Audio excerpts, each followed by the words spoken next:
Hey everybody, it's Romania Black, and it's back to Haikyuu. Episode 17. It's gonna be cats versus monkeys. I'm excited that we're getting a little change of pace. We just finished set 1 between Inarizaki and Krasno, with Krasno winning that set. And if we were ever gonna do any kind of change up, now's the time. So getting to get a little bit of focus on other teams at Nationals is kind of cool. We sort of got little glimpses of that with Fukurodani and with a very brief scene of Nekoma earlier on in the season. So I'm excited that we're getting to see Nekoma actually playing a game. And I'm wondering I'm just wondering because Daisho and Mika have been present. So I'm like, are they going to be featured in this? Because I don't know, they would be there watching anyway. And if you think about it, there's multiple courts with multiple games happening at the same time. So maybe they're going to watch while the set's changing up. I don't know. But the point is, I'm really excited. The last episode with the Tanaka focus, the animation was back on point. The feels were back. I'm just excited. I really like Nekoma as inherent by the shirt. So I'm really excited. You can't see it, but there's a little cat there, and it says Nekoma. So I really like Nekoma. I love Kuro. I love Kinma. And I love Yaku. So I'm really, really excited to see them in this episode. But anyway, thank you all for watching so much. There is the reaction in the link down below. I'm going to watch it, and then we're going to come back. We're going to do a non-spoilery discussion, and then we'll have our spoiler corner for the chapter. So for the episode. So thank you all for watching, and we are going to start episode 17 of Haikyuu season 4 in 5, 4, 3, 2, 1. Let's go.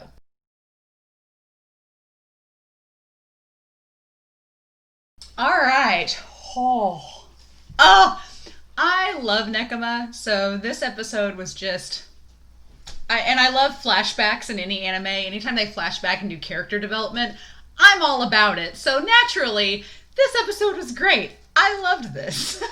I really love, and I talked about this a little bit in the reaction, I love getting to see how other teams handle their team dynamics. And we got to see, we always get to see a little bit of that with each team. Like, we've slowly gotten a little teensy taste of it with Inarizaki, but like with the Shiro Torizawa match, we got to see how those teammates all work together. With Alba Josai, we got to see how those teammates work together. We've gotten little tiny bits of it between Bokudo and Akashi, but that's about it.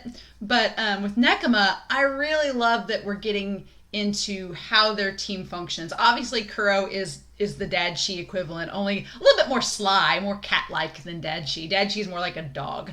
And then I said this at the end of the reaction, but I think my favorite character on Nekoma's team is Yaku. I love Yaku, the demon-senpai. I love him. I love how when they're about to fight, he's like, just let him fight.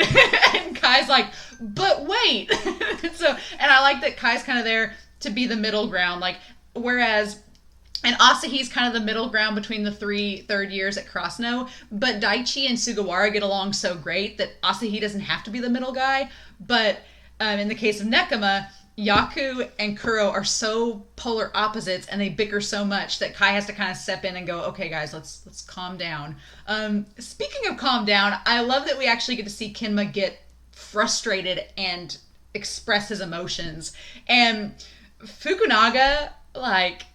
such a weirdo, but I love him. He's like the Aone equivalent of their team. Like, he's so quiet, but when he does say something, it's wonderful.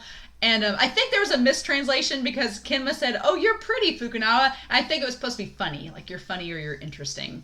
So, I love that we're getting this kind of breath of fresh air because Inarizaki versus Krasno has been this, like congestive, claustrophobic feeling. Like, it's been so, like, the tension has been real.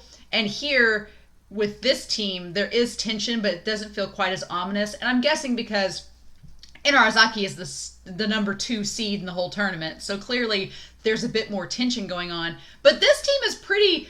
The idea of doing defense versus defense, I mentioned this a little bit in the reaction, but my father played football, and I watched football a lot with him. And when you get 2 very defensive teams... Usually in football, it's kind of boring because it's just constantly butting heads. But in here, it's interesting because it's not fast paced, but it's dragging it out. And the fact that the coach Shishio was a Nekoma player is so cool, and he knows how Nekoma works. And the idea that they've got pitted against each other, and he's like, we're just going to wear the setter out because without the brain, the rest of the body can't function. And so they're like, once we take Kinma out, that's going to be it. But here's the thing. Nekoma is not just one person. Nekoma is a team effort. Nekoma is like, of all the volleyball teams, I think Nekoma is the one where there isn't necessarily a star player. There's not a big ace player. Like, even though Yamamoto is kind of the ace for them, and Lev thinks he's the ace, or is planning to be the ace, Nekoma doesn't really have like a star super player. They're just all consistent, and they're all good. And that's what makes them so dangerous, is because there's not a lot of holes.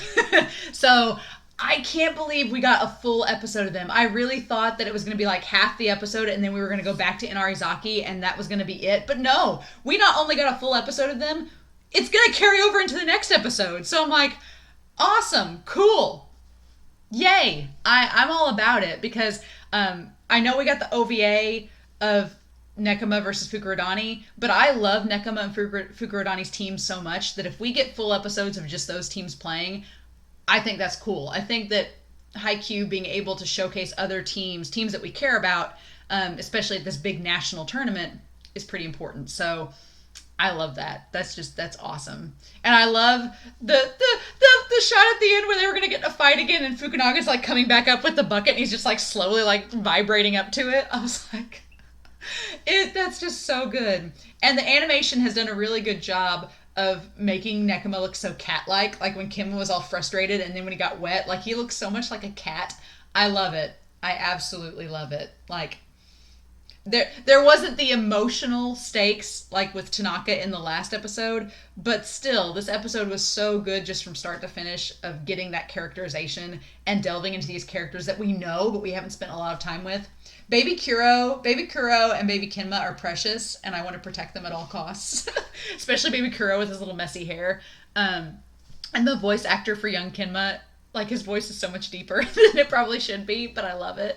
And I like that we get some characterization of Yamamoto to Tora, that he's kind of like an amped up Tanaka. Like he constantly wants to prove himself, but he's very outward about it. Like he's so working so hard and overworking himself that even Kuro's like, hey, don't overwork yourself and injure yourself, you know.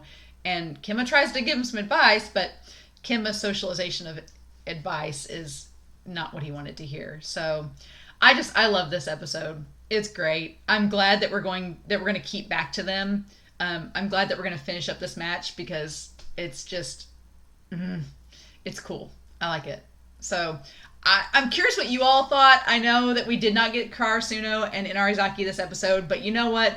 The last 3 episodes were a lot of tension. So if we have to take a little quick breather and then go right back into it, I'm fine with that. I'm cool with that. That's fine by me. So I'm curious what you all thought. Please comment down below. Please no spoilers. Unless you want to, put a spoiler tag on there if you're going to spoil. But if you want to stick around, we are going to talk about spoilers here in just a second. But if not, if you want to keep out of the spoilers, that is fine. I'm excited for next week. I think this was a good episode, but I'm curious what you all thought as well. So feel free to comment down below. Thank you all for watching. And unless you're staying for spoilers, I will catch you all again soon with more Haikyuu. So, with that being said, let's have spoiler corner and let's talk. There's not as much spoilers this time. I think the main spoiler that I'm most shocked about is, y'all, this whole episode was 2 chapters. 2 chapters comprise this whole episode. It's like a pacing dream. I went back and read the manga and I was like, man, 265, we've covered a lot in this episode in this one chapter. And then 266, we didn't even get through in the anime. We didn't even get through the entire chapter 266. 266 carries on from the end of chapters, or episode 18 is going to carry on from the end of that episode into the next. I'm like, okay, cool. Because I'm like, we still have like 30 chapters to go. This episode has given me more hope that the Inarizaki match is going to end on episode 24 or 25. And that we're just going to finish up and preview the Nekoma match at the end of this. This episode's given me a lot of hope. So I'm fingers crossed, knocking on wood, that doesn't get taken away from me, because the fact that we only got through 2 chapters in this entire episode, I was like, oh, cool. I was like, if we do another 5-chapter episode, then we're going to be halfway through Nekoma by the time this season ends. So, just a couple things. There's not a lot of things. This episode was beat for beat with the manga. Like, beat for beat. I'm like, where has this been this whole time? Like, everything was included, and I loved it. I was trying not to give away that Daisho and Mika were going to be there, because I was like, oh, Daisho and Mika are going to comment on this because it's Nekoma, and because Nekoma's going to face Krasno later, and I was like, oh my gosh, do not spoil that. And so I had to kind of like rein myself in. But yeah, I forgot about the coach being from Nekoma. I forgot about that. I honestly forgot about the team they were playing being like an all-defense team. I didn't remember much of this match because I think it was so few chapters that I forgot about it. But chapter 265, was beat for beat the same as the manga, which was awesome. And if you look at the manga and then look at the animation for this chapter, it's spot on. Like, it's great. I was like, this is wonderful. Especially when Yamamoto and Kinma had their fight. Like, it was... Fukunaga... Oh my gosh, there was a translation change, and it makes total sense why he did that, why the animation studio did that. But in the manga, when Fukunaga throws the bucket of water on Kinma and Yamamoto, he's making a pun, and he says, "That's enough, Farrah Fawcett." It's like, and Farrah Fawcett's an American actress, and it's like faucet, water faucet, like womp womp, and so in the manga, it's kind of funny, but here they say Mr. Freeze, chill out. So obviously the translation was because Farrah Fawcett's like an actress from decades ago, so the kids won't know who Farrah Fawcett is. But obviously the mangaka, obviously Furodate knew, and that's why he did that. But oh my gosh, so good. And there's so much setup in this little match that's like a preview of what's to come with Krasno versus Nekoma. Like, they kind of hint at it at the beginning of this when they show the roster and the bracket. They're like, okay, if Nekoma wins this match and Krasno wins this match, they're both going to advance to round 3. We don't have confirmation that they're going to face each other yet, so that still gives me hope that we're going to cut back to that scene with the 2 Coach Yukais where they're talking about facing Nekoma. That gives me hope that we're going to go back to that they've saved that moment in the manga for later in the anime, because we've already seen that they've moved stuff around in the anime. Like the last episode with Tanaka, they moved stuff all over the place with the manga, and it worked out really good. It was very effective. So I'm kind of hopeful that maybe they'll show that scene between the 2 Coach Yukais talking and save that for like episode 25 to preview Nekoma versus Krasno, because man, that match is so good. And this little preview of what's to come I really enjoy. If you're a Kurokin fan, there was a lot of Kurokin moments. Like, Kuro's just gushing about Kinma, and I'm all for it. I'm like, yes, please. Yaku, like I said, he's great. There was a translation error in the manga when, instead of saying "you're pretty, Fukunaga," Kinma says "you're interesting." So there was just a little translation error there. But that's it. That's all that was. The reference to Farrah Fawcett was the only thing that was changed. Everything else followed beat for beat, which was so cool. I think I love this episode so much because of how consistent it is with the manga, and the fact that we got so much information in and only used up 2 chapters. Now, chapter 267, which is going to be in the next episode, it's called Trap, which is what that episode's called. So I didn't read ahead because obviously I'm watching these episodes and then going back and reading, but I'm like, I thought we were going to do half the episode.